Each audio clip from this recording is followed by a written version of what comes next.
Assalamualaikum doctors. In this video I am discussing about primary ciliary dyskinesia or Cartagena syndrome, which is an autosomal recessive condition. Remember, it comes in history in UK and also clinical regularly come respiratory system examinations.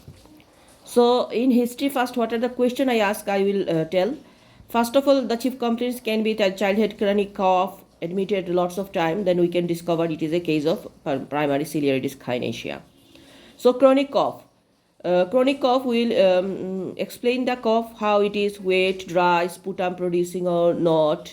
Is it dry by day, like and a night time it is increase or not, or any all the day? Is there any triggering factor? The child is cynosed, clubbing.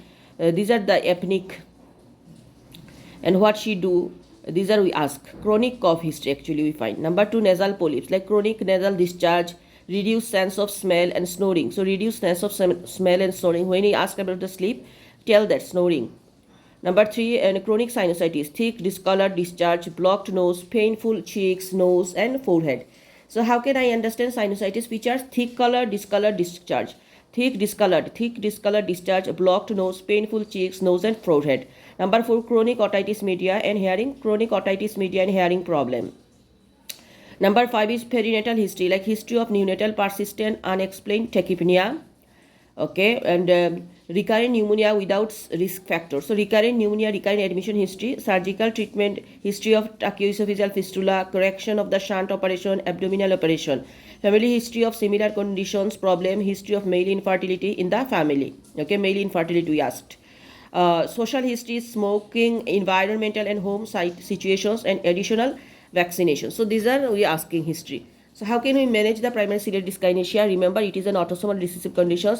Cartagena syndrome consists of a triad of features: situs inversus, that is transposition of the viscera including dextrocardia, abnormal frontal sinuses producing sinusitis and bronchiectasis, primary ciliary dyskinesia PCD. So I would like to complete my examination by the abdominal examination for the liver, head examination for shunt and chest, ENT examination for sinusitis, nasal polyp, conductive hearing loss due to recurrent otitis media, may have hearing aid or cochlear implant CVS.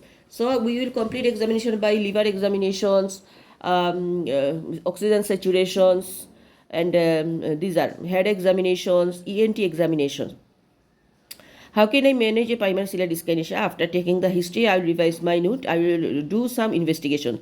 Screening test and confirmatory. Investigation for association. Remember, 3 headlines: screening, confirmatory, and association. Screening test we are doing first of all a saccharine test, which is bedside test for screening. Saccharine test and inhaled nitric oxide, nasal exhaled nitric oxide measurement, which is a low in primary ciliary, used in younger children 4 years.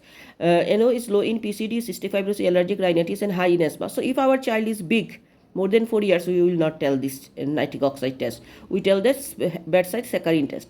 Confirmatory, what we do? Ciliary brush biopsy. Nasociliary brushings from the turbinate are assessed by photometry giving a beat frequency.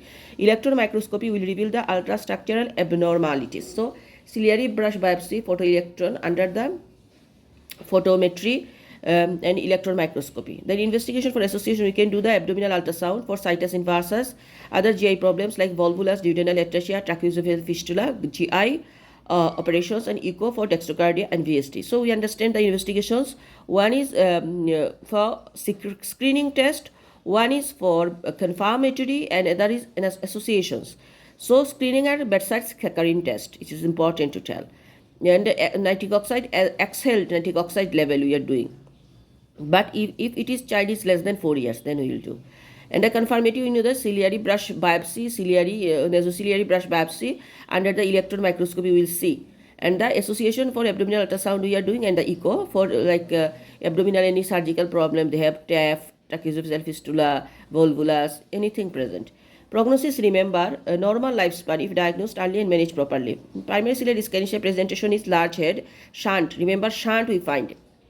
When respiratory examination, head examination, we will look at the shunt. Large head, shunt, hearing aid, nasal polyps, and snoring. Advices are avoid smoking and allergens, avoid overcrowding, good aeration and housing, annual influenza vaccine, hearing regularly monitored. So avoid crowding, avoid infections, take the influenza vaccine regularly, hearing regularly monitored.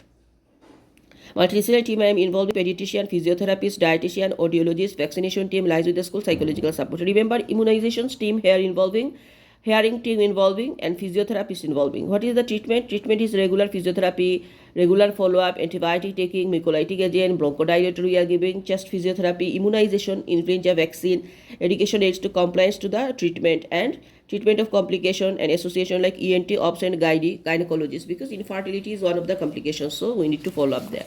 This is all about PCD. Thank you very much.